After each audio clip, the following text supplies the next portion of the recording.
Welcome to another one-take edition of The Real Authority. Today I'm talking about A House of Dynamite, the brand new Catherine Bigelow film that just came out on Netflix, in which it sees a lot of individuals, military personnel, government personnel. They're basically racing against time in order to try and stop a bomb from hitting Chicago. And that's the central premise. Starting off with the positives, acting's really good. Standout was Richard Madden, I'm pretty sure his name is. I have to re-record this entire review, but the guy who was from Eternals and the Night Agent, him, felt like he was a standout. The rest of the cast was solid too. Rebecca Ferguson, Idris Elba. I feel like the actors gave it their all with this film. Absolutely. I felt like Catherine Bigelow's directing was really good in terms of just getting you in this situation, although I do have my issues with the screenplay, although Noah Oppenheim's screenplay, writing-wise, is pretty good, more or less the narrative, but I'll get to that in a little bit. But I did feel the directing and the writing really did work. Plus, a lot of times, the suspense really did work, I guess. I don't know. It's pretty much the structure and pacing of the movie I have my issues with, but I did feel there were moments where it really did hit, as in the suspense and the emotion. There are moments where I felt it hit. One in particular, well, maybe two, in which two of the people are trying to reach their loved ones who may or may not be in danger, and they were pretty emotional moments, so I gotta give it that. Unfortunately and depressingly, there are so many things holding this movie back.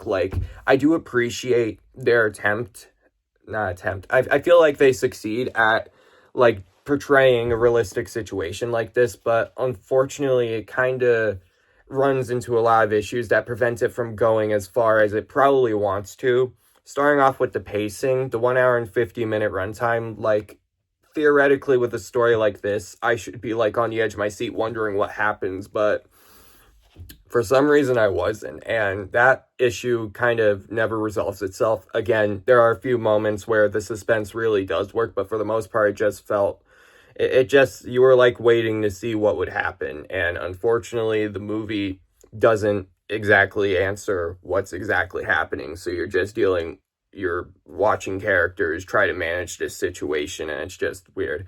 I don't know if I just did a spoiler, but whatever. And the pacing just didn't work. I felt it was very boring despite the writing's best attempts. And again, it stinks, but I also thought about a few comparisons to try and describe what else this movie did wrong, because there were 3 movies, maybe even 4 in particular, which I thought of.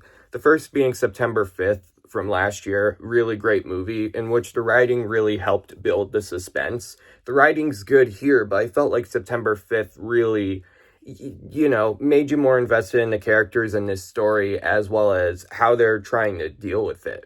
This movie really falls into that issue. I may be doing a horrible job of explaining why it kind of doesn't work pacing-wise, but that's one of the thoughts. But also, not to say I'm an idiot or anything. Nah, I'm not an idiot, but I do feel it tries to inform you a lot about how the government works and how the government would react to a situation like this. But as a newcomer, it's just very hard to follow. Compare that to Conclave, which basically tells you how they elect a new pope, in which I completely understood as someone who didn't know how that process worked.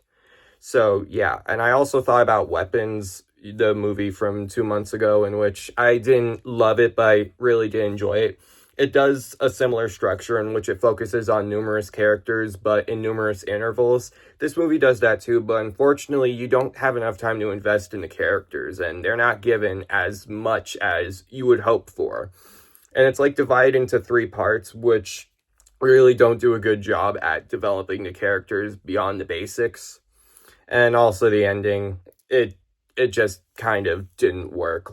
I'm not saying that the movie needed a payoff, but it needed a good place to end on in order for the rest of the experience to work. And I do feel where the movie ends was kind of dissatisfying, unfortunately. Yeah, I think I'm going to leave it there because I'm sitting here instead of at my desk, so it's obvious that I didn't really have that much to say about House of Dynamite. I could have made it short, but I guess I talked a bit longer. The point is, I get the good reviews a bit, but I also do feel from an audience perspective, it's just not as good as critics are saying. So that gives me a bit of joy, considering I haven't turned into a critic. I'm a movie reviewer. But again, you may feel more invested with the story and the suspense, but unfortunately, you're not exactly going to be there for 100% of the time. Again, great performances, great directing, a mostly solid screenplay with the unfortunate issue of not having a strong enough narrative to back it up. But overall, it's